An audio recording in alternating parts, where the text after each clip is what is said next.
Il y a également ce que j'appellerais la méthode de la greffe. Hein? Qu'est-ce que j'entends par la méthode de la greffe? Ben, il y a énormément d'entités, des corporations professionnelles, l'ordre des avocats, l'ordre des juges, etc. au Québec, je suis sûr que c'est la même chose ici en Belgique, qui ont, de manière ne serait-ce qu'embryonnaire, des comités éthiques en leur sein. Hein, des codes déontologiques. L'éthique est déjà en quelque sorte inscrite dans l'ADN de bon nombre de nos institutions. Rares sont les corporations, rares sont les ordres professionnels qui n'ont pas ne serait-ce qu'un code de déontologie. Des fois, un comité chargé de veiller à ce que le code de déontologie soit respecté. Et ben, la greffe, en quoi consiste-t-elle? Elle consiste dans ce que nous, éthiciens, acceptions.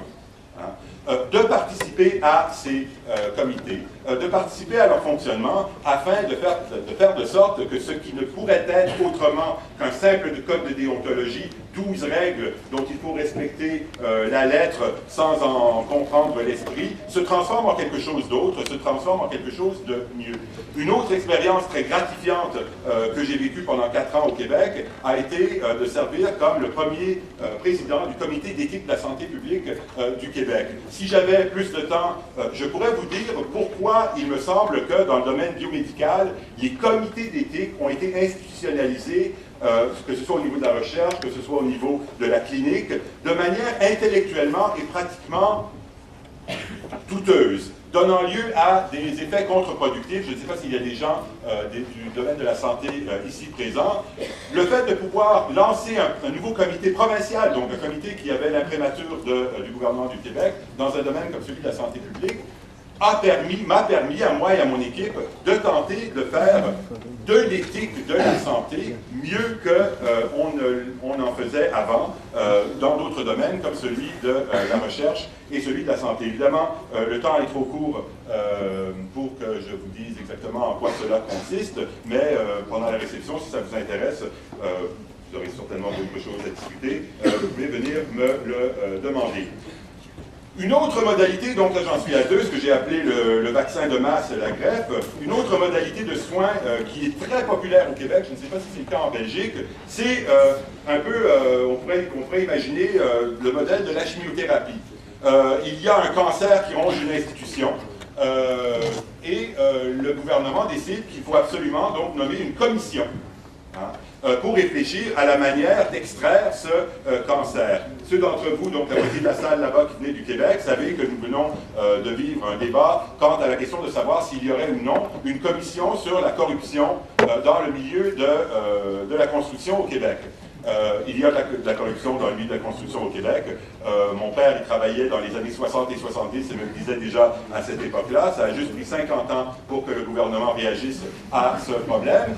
Donc, nous avons le réflexe au Québec, devant un problème social grave, de nommer une commission, faite souvent d'autres personnes, des éthiciens, des philosophes, qui sont chargés d'écrire un rapport qui est ensuite, comme on dit au Québec, tabletté. C'est-à-dire qu'on trouve le tiroir le plus profond dans les archives de l'Assemblée nationale ou du Parlement canadien, le tiroir le plus profond dans lequel l'enfouir.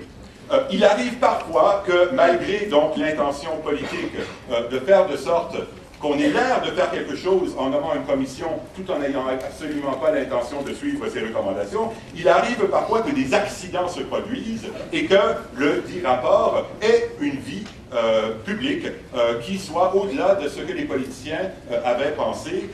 J'ai participé à plusieurs commissions dont certaines ont eu des sorts plus heureux que d'autres et dont l'une a donné lieu à une réforme majeure dans le domaine de l'éducation. Mais encore là, le problème est que la commission est vue d'abord comme étant quelque chose qui vient après.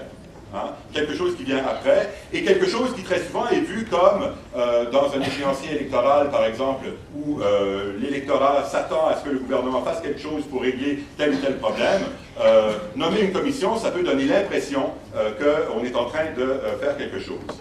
Quatrième modalité à laquelle j'ai pensé, c'est ce qu'on pourrait appeler le modèle homéopathique. Le modèle homéopathique, l'éthique à petite dose.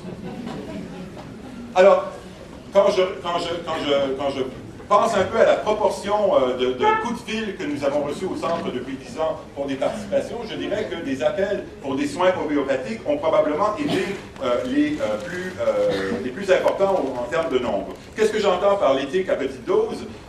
Bonjour Créum, nous avons un problème. Nous voudrions que quelqu'un vienne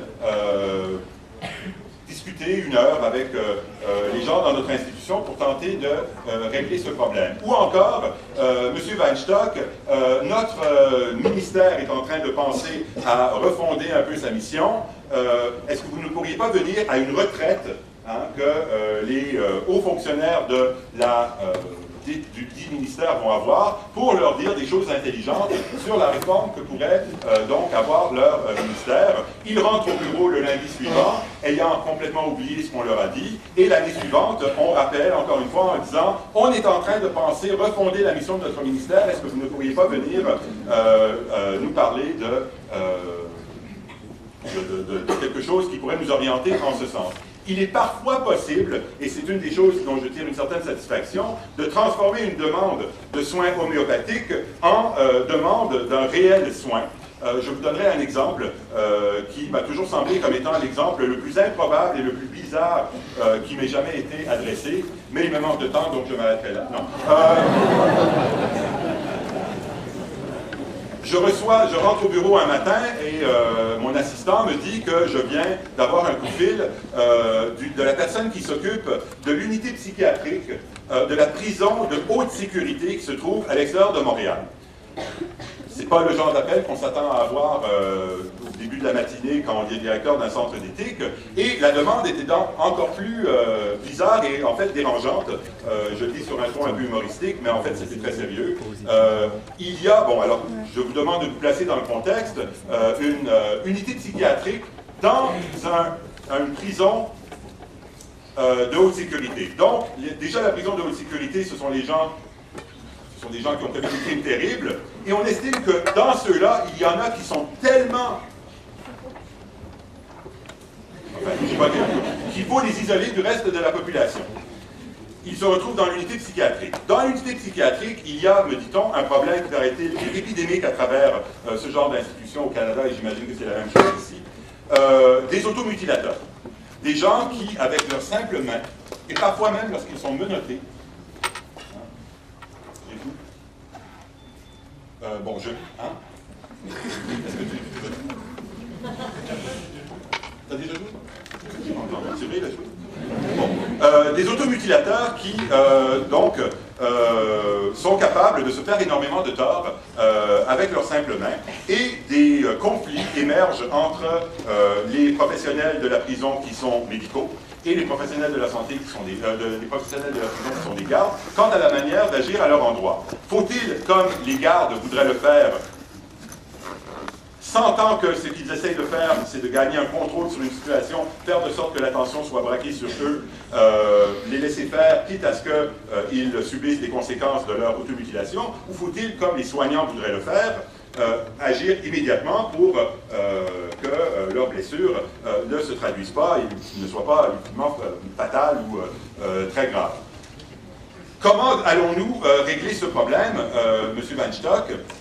Ayant fait une thèse sur Kant et le concept de l'autonomie, je n'en avais pas grande idée, mais nous avons mis en place un processus qui a duré plusieurs années, qui a permis en quelque sorte aux gardes et aux médecins de cette unité d'avoir des séances de conciliation sur la manière de soigner ce genre de traiter ce genre de cas, et c'est un modèle qui s'est en fait, à mon grand étonnement, étendu à travers le Canada. Vous parlez donc aux grands spécialistes du traitement éthique des automutilateurs, des unités psychiatriques, des prisons de haute sécurité au Canada. Le cinquième modèle, et je n'en parlerai que 30 secondes, c'est celui de l'intervention que j'appellerais électrochoc, c'est-à-dire l'intervention par les médias. Je pourrais faire encore 20 minutes sur les relations complexes et problématiques entre l'éthicien universitaire et les médias. La conclusion à laquelle je voulais en arriver, alors vous rappelez que j'avais 3 critères et 5 modes d'intervention. Si j'avais encore 1 heure, je pourrais vous montrer que ces 5 modes d'intervention ne satisfont pas également de la même manière aux 3 critères.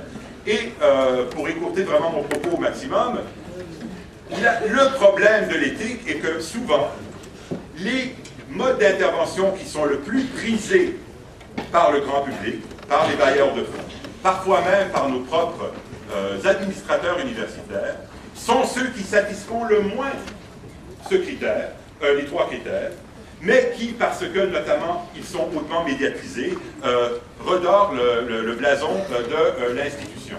Donc, je crois que l'éthique universitaire fait face à un dilemme, du moins au Québec, je ne sais pas si c'est la situation en Belgique, nous sommes de plus en plus poussés à intervenir d'une manière qui est, je crois, minimalement efficace du point de vue de ce qui devrait être notre finalité première, à savoir véritablement effectuer des changements éthiquement positifs dans les institutions avec lesquelles nous sommes appelés à interagir.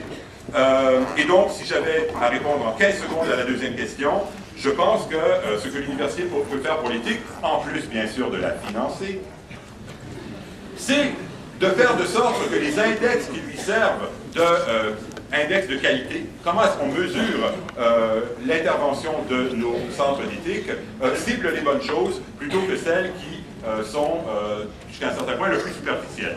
Alors, j'avais plein d'autres choses à vous dire, mais je m'arrêterai là.